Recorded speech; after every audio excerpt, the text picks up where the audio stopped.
They say a man doesn't know who he truly is until he's lost everything. I learned that truth the night I came home to silence, the kind that hums in your bones and makes your chest ache. The lights were off. The air smelled of rain and burnt coffee. And the empire I'd built over 15 years, the company that once had my name in bold letters across skyscrapers, was gone. Every dollar, every deal, every illusion of power, dissolved in a single brutal week. I remember the sound of the front door closing behind me. The echo felt final. My phone buzzed again. Another message, another friend who regretted to inform me they'd pulled out. I turned it off. I couldn't bear one more apology dressed as betrayal. Then I saw her, Amara. She was sitting on the floor in her pajamas, her back against the wall, a half-drunk glass of wine beside her. Her hair was messy, eyes red, not from anger but from heartbreak. And when she looked up at me, there was no judgment, no panic, just quiet, unbearable love. "You're home," she whispered. I wanted to crumble, to admit that I'd failed, that I wasn't the man she'd married, not the billionaire, not the savior of boardrooms and stockholders, just a man stripped to the bone. Instead, I lied. "It's temporary, just a setback." She stood, crossed the room, and pressed her palm to my cheek. Her touch was soft, grounding, the only thing that didn't feel like it was slipping away. "I don't care about the money, Adam," she said. "Just don't shut me out." But I did. For weeks I did. Pride is a cruel thing. It makes you mistake silence for strength and love for pity. I watched her pack lunches before dawn, take extra shifts at the cafe, and come home exhausted yet still smiling. She never complained, never threw my failures in my face. She would sit beside me on the couch after work, her head on my shoulder, as if the world hadn't branded me a failure. The nights were the worst. I'd lie awake, staring at the ceiling, listening to her breathe beside me. She'd twitch in her sleep, murmuring my name, and I'd feel that familiar ache, the one that whispered I didn't deserve her. One evening, I found her sitting at the kitchen table surrounded by bills. She was biting her lip, frowning in concentration. "Amara," I said softly, "you don't have to do this. You didn't sign up for—" She cut me off. "I signed up for you." The words hit me like a confession. I stood there, unable to move, watching her smile, that small, defiant smile that made me fall in love with her in the first place. Days turned to months. We sold the penthouse, then the cars. We moved into a tiny apartment that smelled faintly of mildew and hope. She painted the cracked walls herself, humming as she worked. I started taking freelance projects, small design jobs that barely paid the bills. But every time she kissed me goodbye before her shift, I felt something rebuild inside me. Quietly, stubbornly love. The kind that doesn't glitter, but glows. One night after a storm knocked out the power, we lit candles and sat on the floor eating instant noodles. The rain whispered against the windows and she leaned her head on my chest. "Do you ever miss it?" she asked. "The money, the life." I thought about the boardrooms, the tailored suits, the champagne parties that had felt so empty in hindsight. Then I looked at her, barefoot, laughing, noodles in her hand, and realized I'd never been richer. "No," I said, "not anymore." She smiled, and for the first time since everything collapsed, I believed it too. But life, I've learned, has a way of circling back, of testing whether the lessons we claim to have learned were real or just convenient. 2 years later, I rebuilt, quietly, relentlessly, a new company, a new idea, smaller, smarter, cleaner. I didn't tell anyone, not even Amara. I wanted to protect her from the ghosts of my ambition. By the time the investors came knocking, by the time my name started appearing again, this time whispered with respect instead of scandal, she still thought I was freelancing. She never asked for more. Never questioned why I came home late or why my hands trembled with excitement sometimes. She just believed in me. And that's when the thought began to fester. What if her love had limits? What if her loyalty only survived because she thought we were still poor, still clawing our way up? I hated myself for thinking it and for doubting her. But the question grew roots in my mind because I remembered that night in the dark kitchen, her whisper, "I signed up for you." Did she still mean it? Or was it just something people say when they're trying to convince themselves to stay? That's when I made the decision that would change everything. I would test her, I would give up everything again. Not in truth this time, but in appearance. I'd vanish the company under a private alias, let her think I'd lost it all once more, and this time I'd watch not to punish her, but to know because if she stayed again, I'd spend the rest of my life proving I deserved her. If she didn't, I'd walk away quietly, taking my billions, one and my heart, with me. And as I watched her sleep that night, unaware of the storm I was about to summon, I whispered the words that would begin everything again. Let's see if love can survive twice. The morning I decided to fake my second fall, the world outside was all gold and glass, sunlight spilling over the skyline, traffic humming like the pulse of a city that had once worshipped my name. Amara was making coffee, humming a song I didn't recognize. She always hummed when she was happy, and something about that sound made my heart ache. I should have told her the truth then. I should have said, "You're about to hate me," but I didn't. I smiled, kissed her forehead, and whispered, "We'll be fine, no matter what happens." She looked up, puzzled. "What's going to happen?" I forced a shrug. "Just business stuff, a few bad investments." Her brow furrowed, and I hated how easily I slipped into the role. The nervous husband, the one who'd made another mistake. She reached for my hand. "We've done this before," she said softly. "We'll get through it again." That should have reassured me. It didn't. It terrified me. Because if she could say that so easily, maybe she'd already learned how to survive disappointment. Maybe she was bracing for it. By the end of the week, my act was complete. I told her the company, my new company, the one she thought was just a design firm, had gone bankrupt. I forged emails, fake news articles, even a statement from a fabricated investor. It was too perfect, too real. When I handed her the letter, my hands shook. "It's over," I said, forcing the tremor in my voice. She read it once, twice, then looked up at me. Her eyes glistened, but her voice didn't break. "Then we start over," she whispered. It was the same phrase she'd said years ago when I'd truly lost everything. The echo of it made my chest tighten. I expected questions, anger, maybe even disbelief. But she simply reached for me and held on, and for a moment, I forgot it was a lie. The days that followed were strange, a haunting déjà vu. Amara cut back her hours at the cafe to pick up more shifts at a local bookstore. She sold her jewelry, the ones I'd once given her as tokens of success. I offered to sell the car, but she insisted we keep it. For emergencies, she said. Every night she came home exhausted, smelling faintly of paper, ink, and coffee.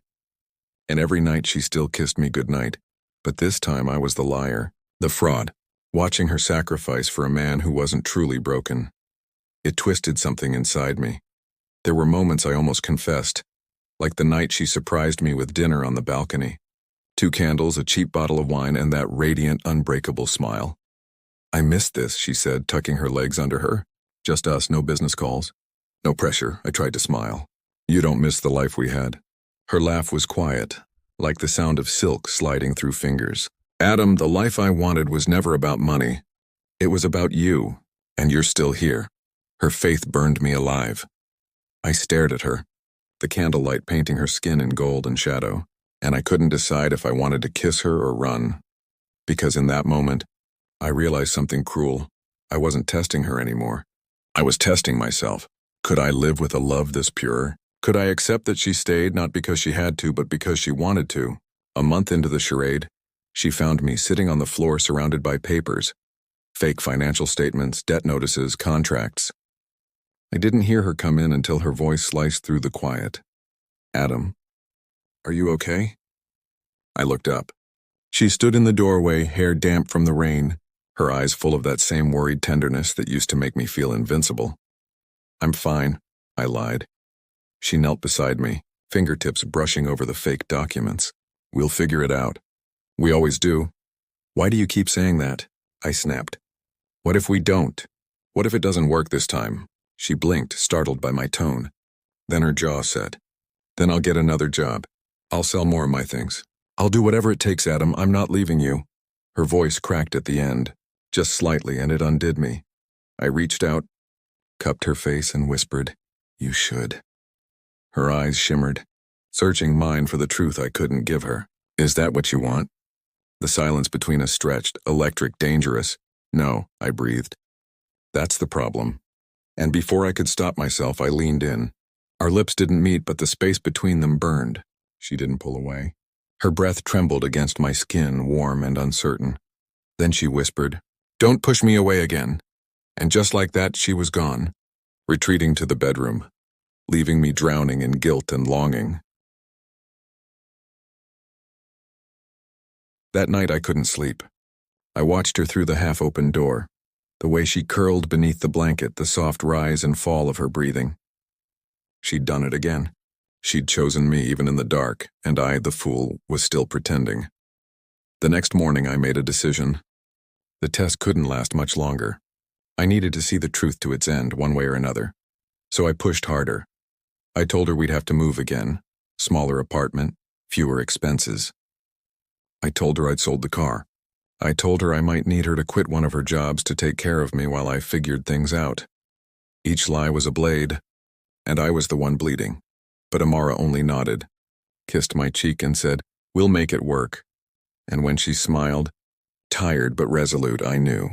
If love like this existed, it deserved to be tested to its edge. It happens on a Thursday night. The air outside is heavy with summer rain, the kind that makes the world smell like wet concrete and memory. I'm sitting at the table, staring at the spreadsheet on my laptop. Fake bankruptcy numbers, false losses, a maze of lies I built with my own hands. Amara's voice hums softly from the other room, faint music spilling from her phone as she folds laundry. I can't do this anymore. The thought lands with the weight of a confession I've been avoiding for weeks. I can't keep watching her give everything while I hide behind this charade. Every touch, every smile she offers feels like a sin I don't deserve forgiveness for. She walks into the room, a towel draped over her shoulder, her hair damp and curling around her face. There's a small line of fatigue at the corner of her mouth, but her eyes still hold that impossible light. "Are you hungry?" she asks. "I can make pasta, Amara." Something in my tone stops her. The towel slips from her shoulder. "What's wrong?" I close the laptop. The sound feels final, like closing a coffin. "Sit with me." She hesitates, then lowers herself into the chair across from me. The candle between us flickers, its flame small and trembling, just like my resolve. "I haven't been honest with you," I begin. Her gaze sharpens, but she doesn't interrupt. I can see the questions forming. Fear, confusion, hope, all tangled behind her eyes. I didn't lose the company. Her breath catches. "What?" I made it up. "The bankruptcy, the debts, and all of it." My voice breaks on the last word. "I wanted to see if you'd stay. If you'd still love me without the money, without the success." I needed to know. For a long moment, there's only the sound of the rain against the windows. She doesn't move. Doesn't speak. Just stares at me like she's trying to recognize the man sitting in front of her. Finally, she whispers, "You tested me?" "Yes." Her chair scrapes the floor as she stands, backing away like I've struck her. "After everything? After what we went through? You thought I needed to be tested?" "Amara, no!" Her voice cracks, raw and disbelieving. "You made me relive the worst years of our lives, and for what? For your ego?" I stand too, reaching for her, but she steps back. "I didn't do it to hurt you. I did it because I couldn't stop wondering if what we had was real." "It was real," she spits, her voice trembling. "Until you turned it into a game." The candle flickers out, plunging the room into darkness. Only the rain fills the silence now, tapping against the glass like a heartbeat. I take a step closer, my voice low. "Amara, I thought I'd lost you once before. I needed to know that if everything disappeared again, you'd still be here. That you stayed for me. Not out of pity, not out of duty, but because you still loved me." Her face softens for a fraction of a second, and I see it. The war inside her. "Do you even hear yourself?" she whispers. "You wanted proof of something you already had. You destroyed peace just to see if I'd pick up the pieces again." Her tears come silently, glinting in the faint light from the street outside. I move closer, hesitating before I touch her cheek. "Please," I say, "tell me how to fix this." For a long heartbeat, she doesn't move. Then she leans into my hand, her eyes closing. Her breath comes in shallow tremors. "You can't fix trust, Adam," she murmurs. "You can only rebuild it." The space between us hums, fragile, electric. I can feel the warmth of her body, the tremor of restraint in her breath. Then she does something I don't expect. She steps closer until our chests brush. Her hand rises to my collar, trembling. "Do you know what it's like?" she says softly. "To love someone who keeps making you prove it?" I shake my head, my throat tight. Her eyes find mine, glossy and burning. It hurts, she whispers, and before I can speak, she kisses me. It's not gentle. It's desperate, angry, bruising, wet with tears. Her fingers curl into my shirt, pulling me closer as if she's trying to remember the man she fell in love with through touch alone. I kiss her back, tasting salt and sorrow. The world narrows to the sound of our breathing. The rain outside, the electric heat between us. When she finally pulls away, she rests her forehead against mine. I hate you for this, she says, but I still love you, and I don't know what to do with that. Neither do I. The confession sits between us like a wound. Open, bleeding honest, I whisper. Then let me earn it back. Her lips tremble, a fragile, almost smile breaking through the tears. You'll have to. And just as I think she might forgive me, that maybe, somehow we'll start again. Her phone buzzes on the table. She glances at it, then back at me. It's from your assistant, she says slowly. She says she's sorry about the leak, and hopes the press won't twist your story too much. My stomach drops, because in my effort to fake my downfall, I'd left one real trail, one that led straight back to me. The test wasn't secret anymore. Amara's eyes widen as understanding hits her. You told people? No, Amara, listen, it wasn't. She shakes her head, stepping back. I can't do this right now. The door closes behind her. The sound sharp final, and I stand there. The taste of her still on my lips, realizing I may have won the truth, but lost the only person who made it worth knowing. The house feels hollow without her. 3 days. That's how long it's been since Amara walked out. 3 days of unanswered calls, empty rooms, and the ghost of her perfume lingering on the sheets. I tell myself she just needs time, that love this deep can't vanish overnight. But each hour stretches into something heavier, darker. I wander through our apartment like a stranger. The rain outside hasn't stopped, as if the sky itself is stuck in mourning. I've tried working, eating, sleeping. Nothing fills the space she's left behind. The press has already begun circling. Someone leaked the truth. The headlines call it the Billionaire's loyalty experiment. They talk about me like I'm a scientist dissecting love under a microscope. Cold, calculating, detached. They don't know the truth and that I'm the one. Dissected. I scroll through my phone again. Her name glows on the screen. Unanswered messages stacked like quiet accusations. Please talk to me. I need to explain. I miss you. Nothing. Until tonight. At 11:47 p.m., a message arrives. Just 5 words, come to the lake house. My breath catches. The lake house, our refuge from the world. The place where we first said I love you. It's where I proposed. Where we celebrated our first million. Our first loss. Our first everything. The drive feels endless. Rain hammers against the windshield, blurring the road into streaks of silver. My fingers tighten around the steering wheel as every memory of her fills my head. Her laugh, her warmth, the way she'd trace invisible shapes on my palm when she couldn't sleep. When I finally pull into the driveway, the house is lit from within. She's there. I take a breath before knocking, but the door opens first. She stands in the doorway wearing one of my old sweaters, sleeves pulled over her hands. Her eyes are swollen but steady. Behind her, the fireplace crackles softly. Amara, I whisper. She doesn't answer right away, just studies me, like she's deciding whether to let me in, not just into the house, but into whatever's left of her heart. Come in, she says finally. I step inside. The warmth hits me first, then the scent, cedar, cinnamon, her shampoo. It's overwhelming. We stand in silence for a long time. The firelight dances over her face, softening her anger but not erasing it.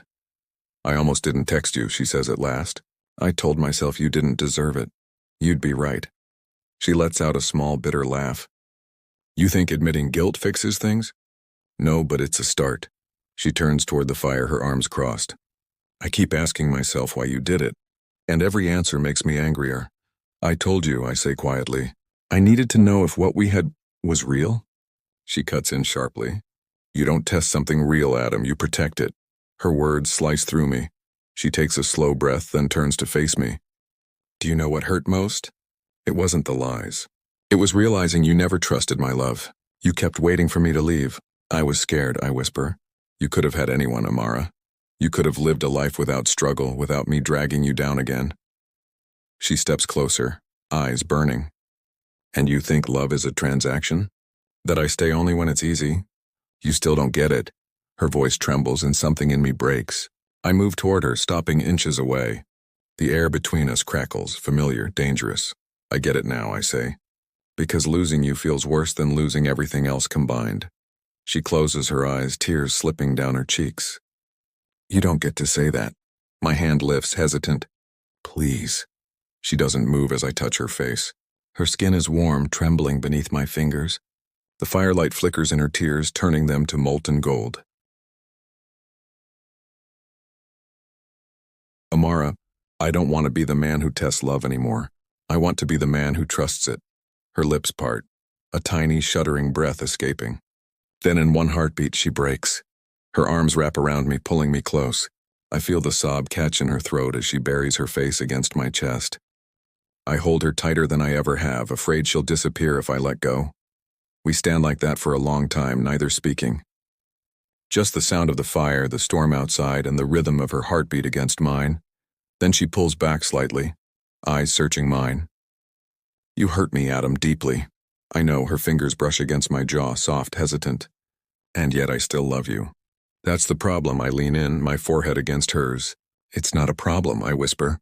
It's hope. Her laugh is wet, broken, beautiful. You're impossible. I kiss her. It's slow this time. Not desperate, not angry. Just honest. Her lips taste of salt and forgiveness. Of everything we've lost and everything we're still fighting for. When we finally part, she rests her head on my shoulder. If we do this again, she says softly, it has to be different. No more secrets. No more tests. Agreed. She tilts her head, eyes shimmering. Then tell me everything. No half-truths. No business facades. Who are you now, Adam? The question pierces me. Who am I now? The billionaire reborn? The man who lost himself chasing validation? Or simply a fool trying to earn back the woman he nearly destroyed? I'm the man who finally understands that love isn't proven. It's lived, I say. Her expression softens, but there's still a flicker of something unreadable in her gaze. I want to believe you, she murmurs, but I need time. I'll wait, I say, as long as it takes. She nods slowly, steps back, and turns toward the fire again. The distance between us returns, but it's different now. Not a wall, just space for healing. When I leave that night, she doesn't stop me. But she doesn't close the door behind me either. And as I walk out into the rain, I know this isn't an ending. It's the beginning of redemption. It takes 6 months for her to come back. Not all at once, just in fragments. A message here, a phone call there. A shared coffee when she's in the city. She still lives at the lake house, tending to the garden we planted years ago. Every time I visit, the house smells of lavender and rain, and her voice feels like sunlight through fog. We talk about everything except the past. It's an unspoken boundary, undelicate, necessary. In the meantime, I change. Not the way I used to, and with new investments or press releases, but in quieter, humbler ways. I sell the company. The real one, all of it. I donate half the profits to rebuild the communities my collapse once hurt. The rest I place in a trust under her name, though she doesn't know it yet. The world calls me the billionaire who gave it all away. They romanticize it, spin it into some story of rebirth. But the truth is simpler. I just don't want my worth measured in numbers anymore. Tonight I drive back to the lake house for the first time in weeks. The road curves like memory itself, familiar, haunting. When I arrive, she's sitting on the porch swing, wrapped in a blanket. The sky is bruised with twilight. She looks up when she hears my car, her expression unreadable. You're early. I couldn't wait. She gestures to the seat beside her. Then sit. The swing creaks as I join her. For a while, neither of us speaks. The lake glows silver under the fading light. Crickets hum somewhere in the grass, and the air carries that faint sweetness of pine and damp earth. Finally, she says, You look lighter. I am. What did you do? I let go. She turns to me, one brow raised. Of what? Everything that wasn't you. Her lips twitch, not quite a smile, not quite disbelief. And what does that mean, Adam? I take a breath. The words come slow, steady. I sold it all. The company. The patents. The properties. Her eyes widen. You what? I didn't need them. They were just noise between us. She studies me for a long moment. You really did it. I did. And what now? Now I start over. Not from ambition. From honesty. The silence stretches again. She looks out at the lake, her voice softer when she speaks. Do you know what I missed most? I shake my head. You, just you. Not the man everyone wanted. Not the one building empires. The one who danced with me in the kitchen at midnight. The one who used to listen. Her words are gentle, but they cut deep because I remember that man.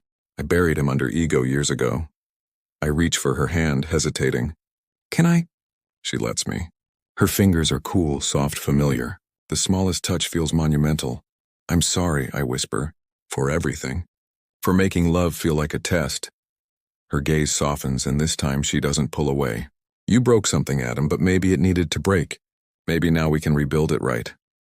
The air thickens with something unspoken. The pull between us, the ghosts of what we once were. Her hand tightens around mine, and I see it. Not forgiveness, but choice. Come with me, she says suddenly. Where? She stands, tugging me toward the dock. You'll see. The wood creaks beneath our steps as we walk to the edge. The water reflects the stars, calm and endless. She looks up at me, eyes glimmering. Do you remember what you said here the night you proposed? I nod. That I'd give you everything I had. She smiles faintly. You already did, twice. A pause, then her expression turns serious. So now I'm giving it back, I frown. What do you mean? She takes a small velvet box from her pocket, the same one I gave her years ago. She opens it, revealing the ring I'd thought she'd sold long ago. I never sold it, she says. I couldn't. The diamond catches the starlight, throwing tiny sparks across the water. She steps closer, her voice trembling. You said love should be proven, but I think it's something we choose again and again. So here's my choice. She presses the box into my hand. If you want me, really want me, not as redemption, not as proof, then ask me again. My throat tightens. For a second, I can't breathe. The air feels heavy with everything we've endured. The lies, the pain, the forgiveness waiting just out of reach. I drop to one knee, the way I did all those years ago. But this time there's no crowd, no champagne, no wealth behind me, just her. Amara, I whisper, voice shaking. Will you stay? Not because you have to, but because you still choose to. Her eyes glisten, and for a heartbeat the world goes utterly still. Then she kneels too, takes my face in her hands and whispers, always. Our lips meet, slow and certain. The kiss is different this time, softer, truer. It doesn't taste like desperation or apology. It tastes like peace. When we finally pull apart, the stars are reflected in her eyes. She leans her forehead against mine and smiles through her tears. You know, she murmurs. The world still thinks you're broke. I laugh quietly. Let them, she tilts her head. So what will you do now, Mr. Ex-Billionaire?